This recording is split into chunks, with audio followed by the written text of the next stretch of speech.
morning, Mr. Walden. Did you have a nice weekend? Very dull. Send Twinkham in right away. I want to report on those Empress jewels. He isn't here yet, Mr. Walden. Well, send him in the moment he arrives. Good morning, Waldron. Hello, Virgil. It's Mr. Twinkham, sir. I'll take it right here. Twinkham, I thought I told you to be in my office at 9 sharp. Where are you? I'm in my suite at the Ritz, Mr. Waldron. You what? Are you drunk? No, sir. Mr. Waldron, about the Empress jewels you asked me to clean, I want you to know they cleaned up beautifully. By the way, Mr. Waldron, have you looked in the safe? No,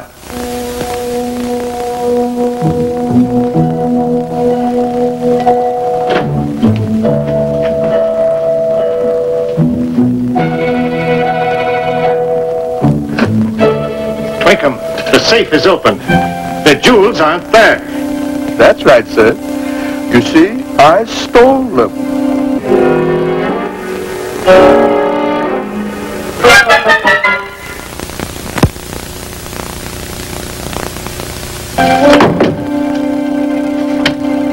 Twinkham, Lieutenant. Okay, bring him in. Is that Barrett and Whipple there? Yes, sir. All right, keep him cool. I'll be right with him. Come in, Mr. Twinkham. Sit down. Thank you, Lieutenant. Now, I assume that you know these gentlemen here. Just Mr. Waldron, Lieutenant. Good morning, sir. Well, this is Mr. Brinkley of the Columbus Insurance Company, and my name is Diamond. Gentlemen. Mr. Brinkley's company has hired me to help locate the jewels and return them to their rightful owner. All right, let's get down to cases. Mr. Twinkham, from your attitude, I don't think you understand that on this grand theft charge, you can spend up to 10 years in jail. I wasn't aware that any formal charge had been lodged against you, Lieutenant. Why do you think these men are here? Well, I assumed it was in the nature of a business meeting. As I told Mr. Waldron, for cleaning the Empress jewels valued at $500,000, I was asking what might be considered the somewhat high price of $50,000. Oh, look here, you can't get away with this. It's extortion. You realize the jewels are insured with Mr. Brinkley's company. Well then, sir, perhaps he'd like to initial this release, stating that they are clean and that the fee is the one I just mentioned. And if I don't? Well then, sir, it's entirely possible you may never see the jewels again. Gentlemen, I suggest we terminate this meeting one of two ways. Either meet my fee or press charges against you of grand theft. Mr. Brinkley or Mr. Waldron decide to do this, you'll be sent to jail. Possibly. But, Mr. Diamond, whether I'm behind bars or in front of them, your client will be out $500,000. Jeffries? Yes, sir? Mr. Twinkham is going back to his cell. On what grounds? Grand theft, of course. Lieutenant Larrabee, I think I've been detained long enough. I've been confronted by the parties that you say have been robbed. They don't seem to feel that such is the case. Well, he has a point, Lieutenant. I see no reason for incarcerating the gentleman unless otherwise specified. Let's say we temporarily let it stand at this. Mr. Twinkham has the jewels, which he is in the process of cleaning. Waldron, will you sign or not? Well, now, there's no need to rush this, now, is there?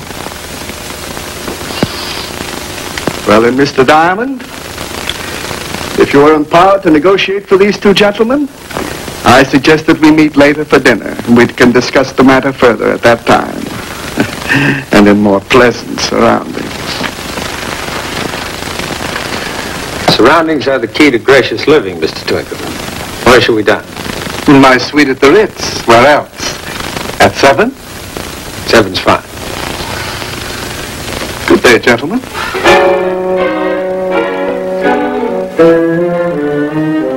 Well, I don't think you'd enjoy prison, Mr. Twinkham. I don't think I would either. But you see, my young friend, even were my ex-employer or your present one to press grand theft charges, I don't think that there is a jury in this state that would convict me. And you left me there. Why not? More cognac, Mr. Diamond. No, thank you. Tell me, are there any new developments in Waldron's attitude? No, nor in Brinkley's, I'm afraid. Well, we will just have to wait them out.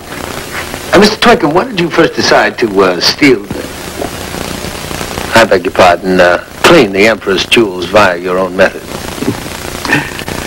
Well, I think the idea first occurred to me when I heard that Mr. Waldron was going to buy them. You, of course, know their history.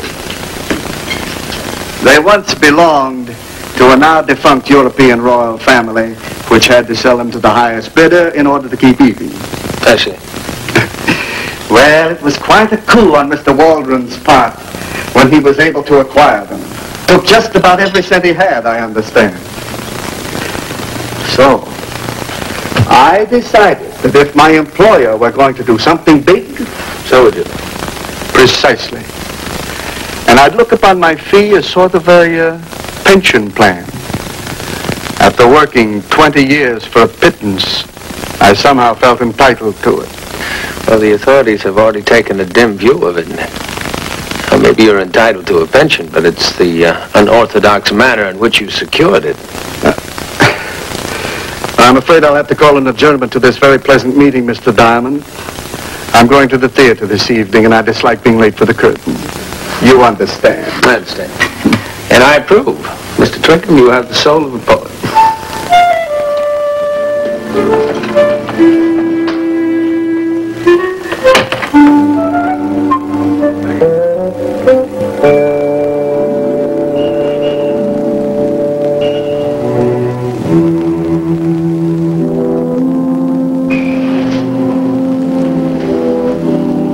Here they come now.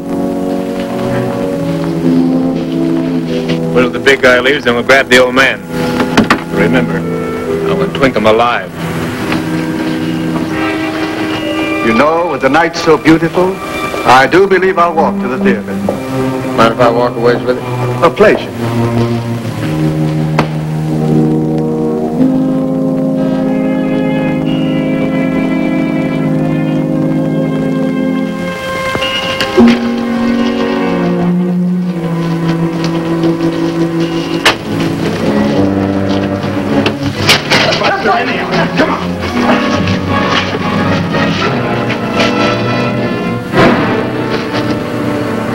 If you fellas are looking for money, you got the wrong boy. Shut up.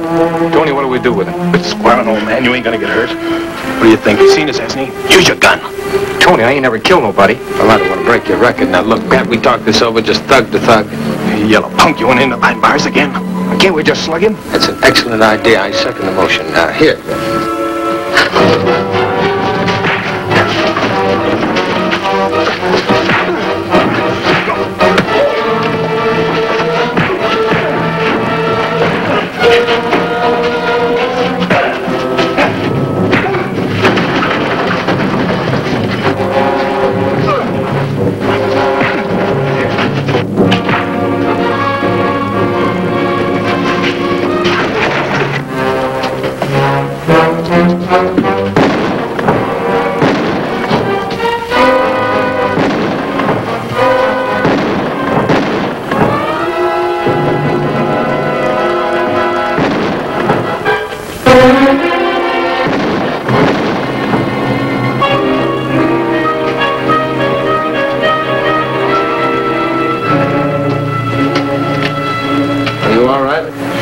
Fine, just fine.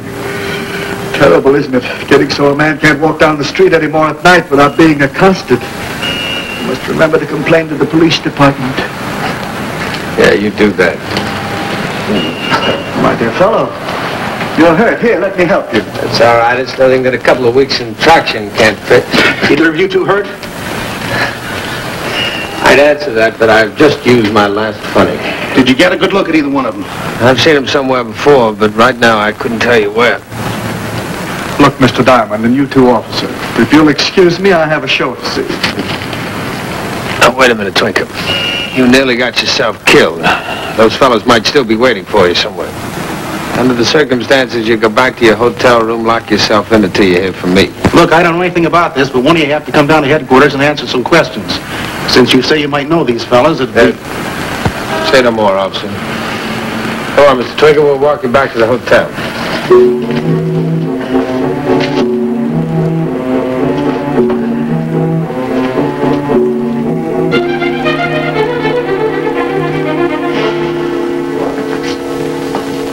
So you had to stick your big nose in, huh, Diamond? A layoff. My head feels like boiled cabbage without the corned beef. Oh, that's tough, Junior. Maybe that'll teach you not to circumvent the law. Oh, that is a very big word. Very good. Circumvent. Well, I'm not circumventing the law. I'm playing for time. Evidently, some of your playmates play sort of rough. If not for you, we'd have Twinkum in jail by now. Before you blow up, look at it from my point of view. I was hired to get the jewels back. Since when does Richard Diamond do business with an admitted thief? You know better than that. I told you I was playing for time. I can get the jewels and put Twinkum in jail if you give me a little time. If you're going to throw him in the jug, nobody will ever see the jewels again. How do you figure that? Well, it's the classic story of the worm turning. From a little jewelry worker, he now fancies himself the master criminal in the midst of a perfect crime. You let him pose this way a little longer, and he'll make a slip. Has he said anything yet? Well, nothing you can put your finger on, but he's been very talkative and very expansive. You really think those two guys were after him? It figures he's a perfect setup for a couple of professional hoods. You know, I've seen those guys before, but I can't remember where. Maybe we better give him some protection. Jeffries? Yeah, Jeffries can come with me. I'm going over to see the little guy. Little guy? Well, it sounds like you fellas are getting real buddy-buddy. Oh, Jeffries, I want you to go with our friend here over to Twinkum's. There might be trouble. Well, you know, I am beginning to like the little guy. Yeah, well, don't let your soft heart make you forget he's a crook. No, I won't. And I know we'll get him, but I'm not going to take any great pleasure in putting the junior grade mastermind, Mr. Twinkum, in jail. I'll see you later. Diamond? Yeah. Be careful. Why, William, you do care.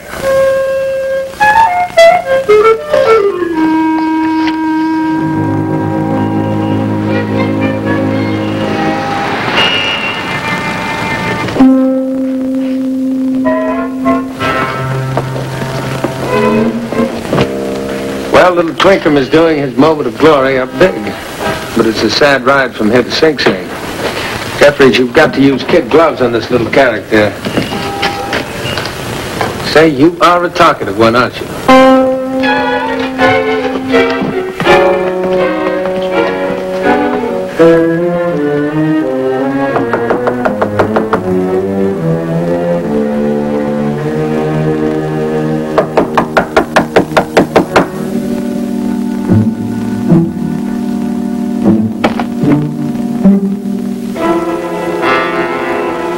Better call Lieutenant Larrabee.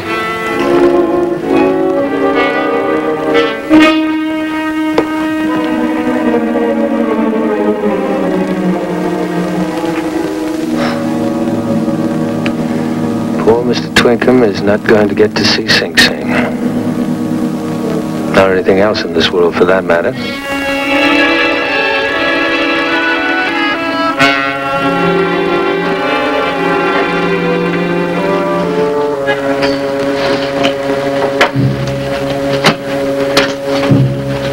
Well, just goes to show you, once you get your hands dirty, it's odds on you never get them clean again. Unless the undertaker does the washing. Diamond, not to sound callous, but what about the jewels?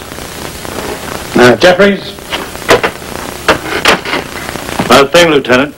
We even checked the pipes in the bathroom. Well, do you think the killer might have found them? Well, he did a pretty thorough job of looking. Mr. Walden, where did Twinkum live when he wasn't staying at the Ritz? Well, I'm not sure. I think in some rooming house up on the West 70s. Why? Do you think he might have hidden them there? He didn't. What? You're not the only one to get bright ideas, Rick. Early this afternoon, somebody tore up his room just the way they did this one.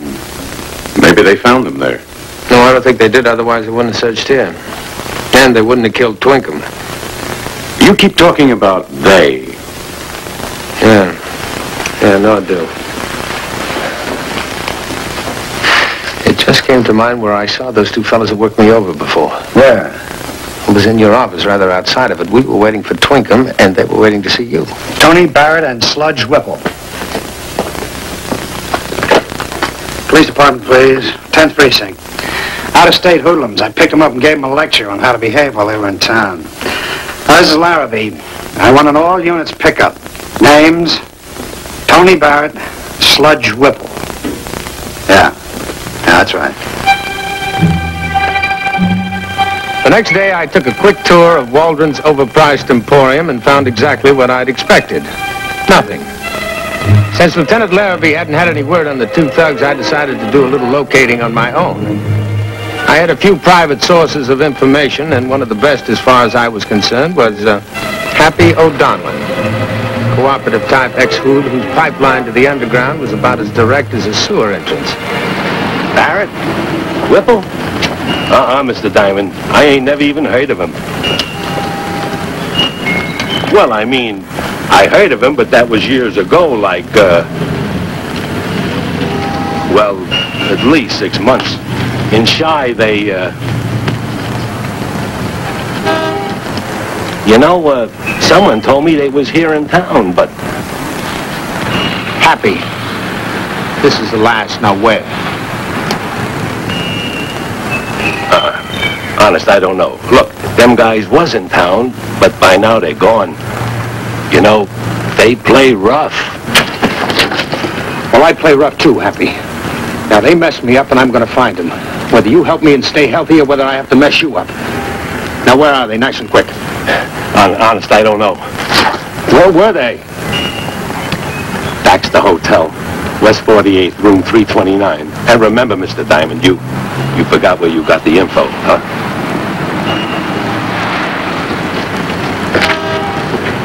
You finished the shine, Happy? Yeah, sure. Forgot to turn down the cup.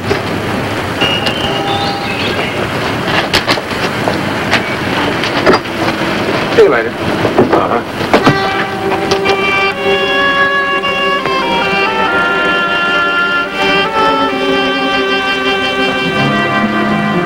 How to be invited in. I could force my way, but then I remembered something. Happy had mentioned Chai. Maybe the name of a Chicago gangster might do the trick. But what did I have to lose? I picked the biggest.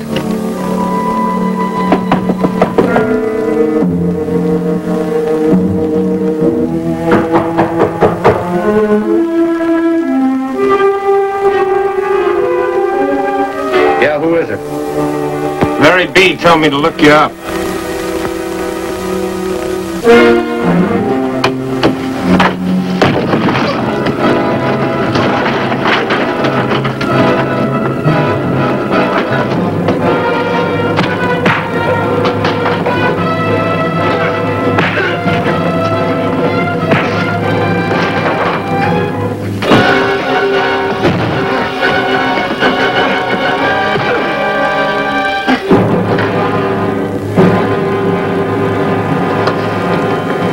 Let me have the police. All right, Jeffries. Book him for armed robbery, assault with a deadly weapon, suspicion of murder. Right, Lieutenant. Murder. You ain't gonna pin no murder rap on me. Oh, of course not. I remember you. You're the boy with a perfect record. I should have busted it on you. Spoken right from the pump. Take him out. Nice work, Diamond. Oh, it was really nothing. Nothing that someone with brains and an intrepid will couldn't have done. But I still got $500,000 worth of jewels to find. You don't think they found them? I don't think so. They would have cleared out. Well, I'm going out into the night air to clear my foggy brain. I'll see you later. Well, I was wrong. It didn't clear my head. I drove around for hours, and it only made me hungry. I thought about the last meal with Twinkum in the suite. And, yes, Mr. Waldron, I know it's past midnight. But I got to thinking over something that Twinkum said. It may be a crazy idea, but, would you meet me at your store in, say, about 10 minutes? Fine, thank you. Twinkum said that no jury in the world would ever convict him of grand theft. Suppose he never removed the jewels from the premises.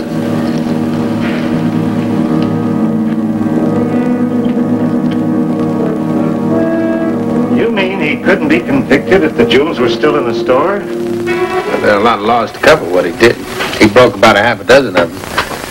But the odds are that the since deceased Mr. Twinkum was only thinking in terms of grand theft. He didn't realize there was such a thing as deprivation of right and, you know. Look, did he have his own workroom?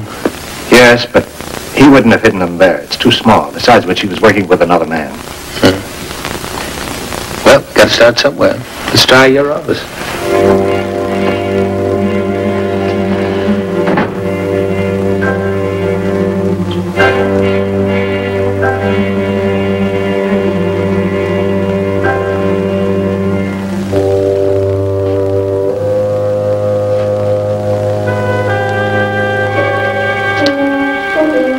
Mr. Waldron, think. Is there any one place that nobody goes, like a furnace room, a cellar, an old storeroom? No, but there's an old file room, an old dead file room where we keep records going back to 1863 when the business was first founded. But no, I don't even think Virgil knew about it. He had nothing to do with our accounting. Mr. Waldron, anyone who's worked in one place for 20 years knows everything about everything.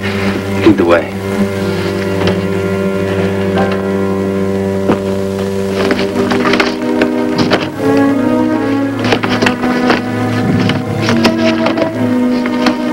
This can go on for years, opening every drawer, every envelope. Now take heart, Mr. Waldron. Not every drawer is filled with envelopes. Some are only half full.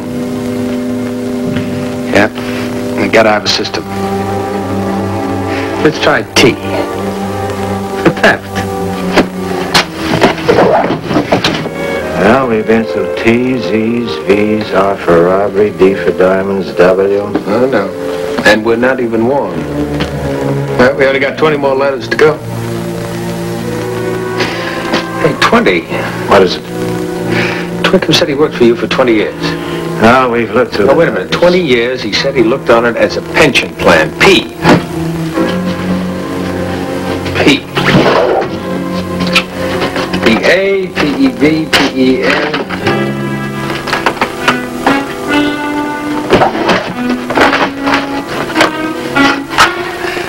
P for pension. Thank you, Mr. Diamond. That was brilliant thinking. I just about given up hope. Easy now. I killed Twinkham, and another murder isn't going to bother me in the least. Mr. Waldron, I do believe you agreed to kill Twinkham. That's right.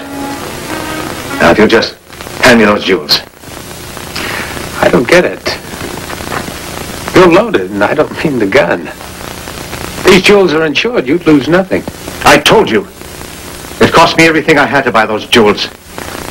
When Twinkham stole them, I thought I'd be ruined. But the insurance company would have reimbursed you. Not for months. I've been riding the edge of bankruptcy for a long time now. My creditors would have closed me up before I got the money. So you figured if Twinkham could steal the jewels and hold out for $50,000, you'd do him one better.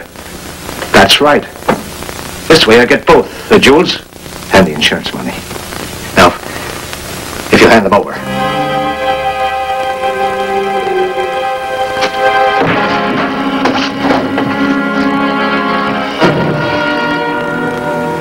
Mr. Waldron, after you pick yourself up, we'll retrieve those baubles and pay a visit to Lieutenant Larrabee.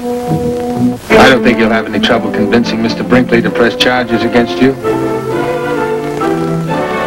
Come on, boy. Get up. Duty calls.